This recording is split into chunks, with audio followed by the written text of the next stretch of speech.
How's it going? Let's get our morning study on today. We're going to be looking at Psalms 3, and we're going to be going over verses 1 through 4. That is Psalms chapter 3, verses 1 through 4. And this is a psalm of David. Okay, so we're going to say David is a believer.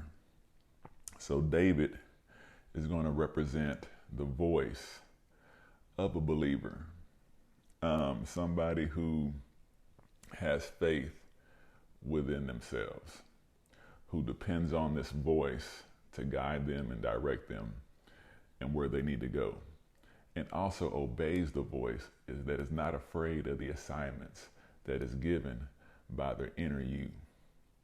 So let's go ahead and let's enter this scene of the believer. And we have David saying, Lord, right? So who is the Lord? The Lord is the existing one, or the now one. Okay, so, and also that is the name of God. Lord is the name of God, or the character of God. So when you look at this word Lord, this Lord represents the existing one that dwells inside of you. You are existing. You are existing now. You are the Lord. You, this day, whoever's breathing, every human is existing. We are living beings, and we're living now. So this is about a believer, right, that is saying Lord, that is having a conversation within himself. There's probably nobody else around, and there's something going on with this particular believer. And he starts off by saying Lord, and then he says how. How talks about method, like how you do something. It's a method of the way something is accomplished. And he's like, Lord, what method, right? They, the people, and it's also more than one person, they, the people, have, right? So what method? And he's seeking the Lord right now.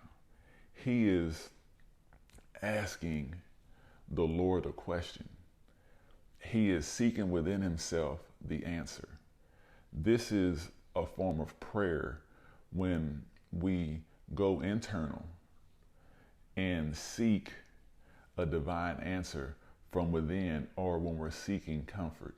So this believer is calling on the inner man, or saying, Lord, how they have increased.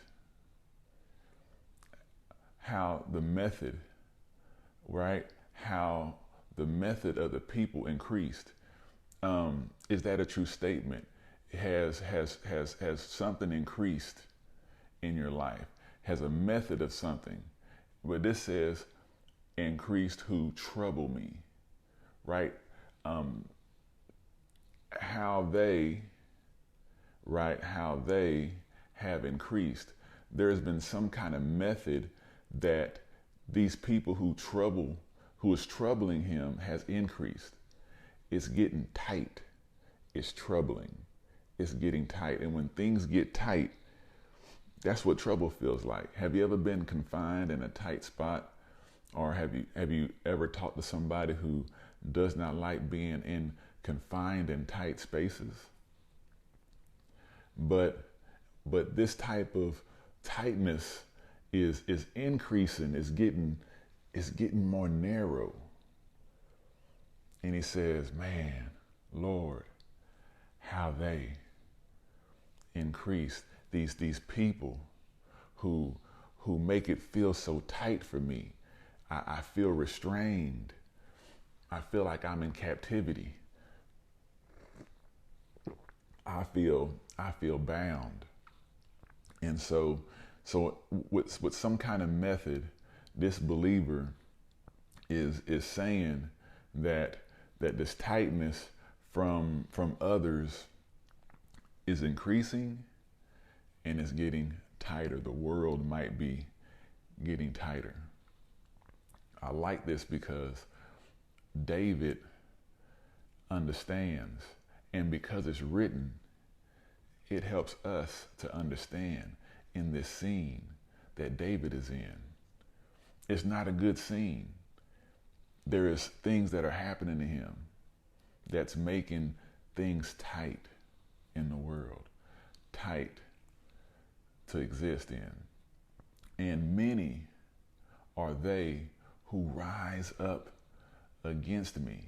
It says, many are they who rise up against me. Now, are these the same people? Are these the same people? Are the people who are getting increased in number, are they the same ones that are rising against you? And is it because they're rising against you that you feel like the walls are getting tighter? And sometimes I don't think people really understand what rising up against another really means. Or even when it came to Cain, when he rose up against his brother, I can just see multiple Cains, like David is saying that there's a whole bunch of Cains rising up against him to kill him, to take his life. If you're a person out there that feels that way, David understands. I understand. There's others out here that understand, that's being in very tight situations where the people that are troubling them are the same people that are rising up against them. In a way that people rise up against people and really don't even know it. And that's when you say that I'm right and you're wrong.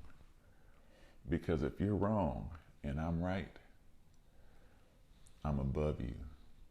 And I make you feel lower and less than. Because I'm telling you that your truth and what you believe ain't correct.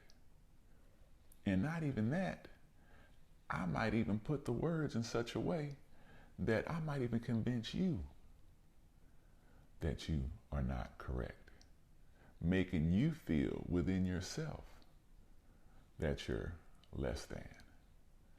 So we got to really understand what this rising up against one another means. There is a way that we can just listen to other people. Take the time out to listen and hear other people. And then when we feel something on the inside where it makes us want to say something, that time right there is between you and your God. Your God is trying to get your attention so that y'all can have a meeting. That is not time for you to address another person. That is time for God to seek and speak to you in your silentness. And so when we look at the dynamics of this story, of this scene of an individual, a believer named David, he is going through something. He is probably in a dark situation. This is darkness. And in the Bible, in the Old Testament, it said that he led them by the fire, or there was some kind of fire by night. This was one of the ways that he guided them so that they're able to go day and night. And so when he said, Lord, that's that fire, that's that light, because a believer, at least a believer, knows to seek within himself to find answers. But what about if you don't believe that the answers are within you? That you can find peace and hope within you? Then where do you go? Sometimes we get scattered amongst the nations. Are the people who trouble you the same as the people who rise up against you? That's a good question you need to ask yourself. Who else rose up against another in the Bible? These are kind of questions when we read that we might ask ourselves so that we can get better understanding of the story. Did the voices transfer from people to within yourself? See, when we have these troubling thoughts, because it starts with people, that people say something against us, not knowingly, it's inside of us. And now that we hear it, we might believe it because we keep hearing it over and over again. And because we don't know how to stop it, and we don't know what to say to make it stop, because we might start believing that we're less than too. See, it comes in with somebody saying that I'm right and you're wrong. And you being wrong, that lowers your confidence within you. They're not knowing that they're doing something within you, instead of just listening and trying to find some understanding, because it might be something that might need to be understood. But instead of asking questions like we should when we're reading the Bible, we don't ask questions. And when we don't ask questions, then we don't get an answer. And so when we're in darkness and we don't got nowhere to look, then we can be in complete darkness with no light at all. We don't know to seek within ourselves, to find something within ourselves. We start thinking that the answer is way far away from us and that we're all alone without the answer. With the answer being within you all along. All you had to do was seek the Lord, your God, within you. In verse 2, many are they who say of me, there is no help for him in God. These are things that the Bible is showing us to look out for when it comes to somebody who's an enemy. First, there's going to be some trouble. There's going to be some troubling going on. Then there's going to be a rising up. Then there's going to be a say. So these are the 3-step processes that you can tell if somebody is rising up against you, or if you are rising up against another individual. Again, it's the troubling thing that you feel that might make you feel that you want to say that I'm right and you're wrong. And we both are right, because we both are seeing it from a perspective that the other person should lower themselves enough to understand, so that we can be on the same level. So what does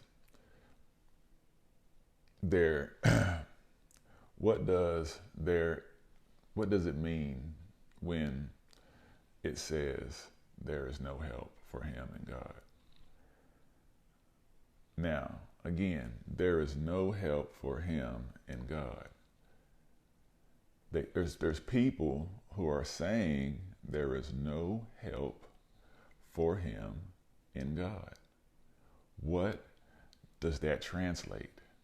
Are you saying that there is no advice in God within me, with the Lord, the God in me, the inner me? I can't get no aid from within inside myself. I can't get a cure, is what you're saying? That inside of me there's no cure, there's no comfort that can come from within me. I can't provide maintenance. I can't refurbish myself. There's no nourishment. I can't nourish myself back to a positive way of thinking. There's no help in God in me. There's no guidance, is what you're saying, within inside of me. There's no hand, no power. There's no saving. I can't get saved. There's no saving within me. There's nothing that can speak within me that can help me get out of a situation, is what you're saying. There's no service What you're saying is that there's nothing in me that can speak out that makes me want to do an act of service. There's no voice that activates that. There's no support. What you're saying is that when I'm by myself, I can't get no support from within. I can't get no strength. Well, when you tell somebody that there's no help from within them in God, then what are they supposed to do? Are you trying to make them a slave to you or to something else outside the body instead of directing them to ask questions within the body, to seek within yourself the answer? But in order to seek, you got to have some questions. You got to have something stirred up in you that you want to know. And you got to listen to what yourself tells you that you got to do to find it. And whatever it tells you to do, it's going to be a little fearful. But that's okay. Because in the beginning, a lot of stuff is fearful. Everything is dark. And then in a little while, there'll be light. One thing is that they think that you don't know where God is. See, they think that since you don't know where God is, if they tell you that there's no help within you, then you ain't going to look within you for God. You're going to be looking everywhere else. Sometimes our parents tell us when we're little that we're no good and that we're less than and that they're way up here, we're way down here. So these actions is stuff that happens because of just regular type of living. What they're doing is they're leaving you with the impression that within yourself, there's a burden. Within inside yourself, there's some kind of something blocking your way to get to where you got to go. Like you got to take some kind of action. Like there's no God within you that can let you know which way to go. They want to make you feel like you got some kind of handicap or there's some harm that is going to happen to you, that there's going to be some hurt and pain. See, sometimes when we got to go within ourselves and what we are to do speaks to us, sometimes it can be fearful on the things that we got to do, and that would hinder, that would cause a burden for us, that would cause us to take action. We feel like we might have a handicap because there might be some things that we might have to change, and we might not want to go through that. We think there's going to be something injurious that might happen. We might have to stop some. But that's not the case. People are always going to probably try to take you away from you because this is the dwelling that the Spirit of the living God lives in. And if you are a spirit and the Spirit of the living God lives in here, I mean, it really don't take rocket science to know that you are the Spirit of the living God. And you're existing now. You are the Lord now. There's answers within inside yourself. If there was nobody else here on the planet, this body is designed to operate independently by itself. And you have to believe that the power is within you to operate independently, that you're able to make the decision, whether hard or easy, that you're able to make those decisions that count. Could these thoughts decay our faith? And could this be the beginning of creating a false image? Are these the ways that false images are created? Because of I'm right and you're wrong. Does this cause the person that now thinks that they're wrong to start creating false images because of that? And what happens when people create false images, false ways of thinking?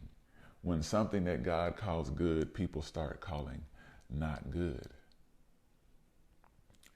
But in verse 3, what is but?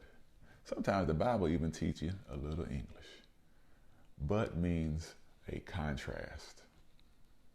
So at the top, you have these people, right? You have many of them coming up on you, making you feel like you're constrained, making you feel like things are tight, and they're speaking things to you. I'm right, you're wrong. And you might be hearing these things, but they started because somebody spoke them into your life. And you have accepted them as something to eat. You have accepted them as something clean in your eyes to eat on. And now you're feeling some kind of way because you're choosing to partake of a meal that somebody else created for you that was not good. And you chose to eat it knowing, or I would say feeling, that maybe it wasn't good. But in contrast, you, O Lord, see, not the other people, but within. See, the believer knows a but. Even though these other things are happening, even though these other peoples are saying things, even though they're saying that I'm wrong, but in contrast, you, the Lord, your God within you, are. That's a present form of being, are. You, O Lord, are a shield. Well, what is a shield? A shield covers you, right? A shield for me. You are a shield. The inner you is a shield. It protects you with words and affirmations and encouragement, direction, revelation. I mean, this is where all the dreams are made of. The things that we're recording on, the things that we're using in everyday life all started in here. It was covered in here. Nobody else could see it. Nobody can see somebody else's thoughts. Everything is covered. That's a form of protection.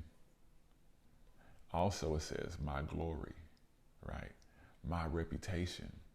And the one, right now, who lifts up my head. O you, O Lord, are, right?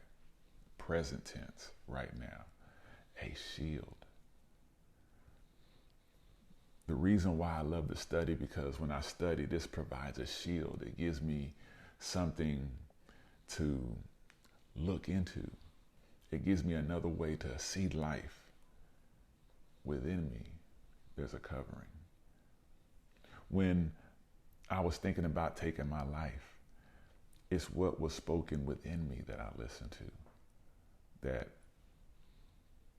made me stop. It was something within me before I even knew what it was.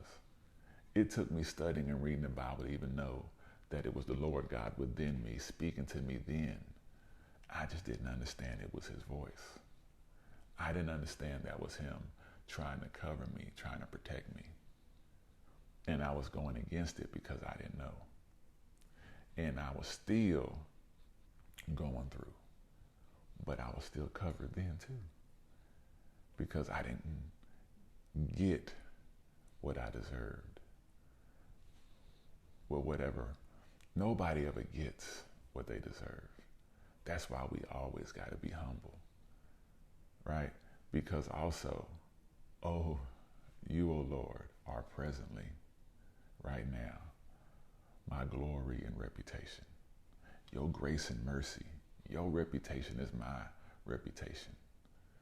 I have to have grace and mercy. You, O Lord, are right now the one who lifts up my head up high, who lifts my head up, right? So I can move forward. It all comes from within. You, O Lord, inside are my shield, my glory, and the one, right? The existing one inside. You know there's something in there. People call it thoughts, but it's something going on within that we answer to. We are sheep that are answering to a shepherd. We are making choices and decisions about what's going on within, about what we're hearing. We are looking for a people who lift up our heads and not raise up against our heads. That's how we unite as one. And in verse 4 it says, I, which is the believer, cried or called out to the Lord with my voice. Because he was calling out and seeking within. And there's people out there that understand what this is because you went through it, but maybe not even understood what it was and what the experience was, so you didn't know what to call it. And because you didn't know what to call it, you threw it away as just something that just happened, not knowing that you had a God experience, not knowing that this is how God communicates from within. Maybe people are making it too complicated. Maybe it's much more easier than other people are leading on. And so I cried to the Lord with my voice, and he heard me from his holy hill, from his holy mountain, his separated mountain. And so this was just an inspiring word to me to see another believer who had some light in darkness and didn't mind being vulnerable enough to let us know how that we can battle darkness and what it even looks like before it shows up at the door, so we can know the beginning from the ending. Thanks again for listening.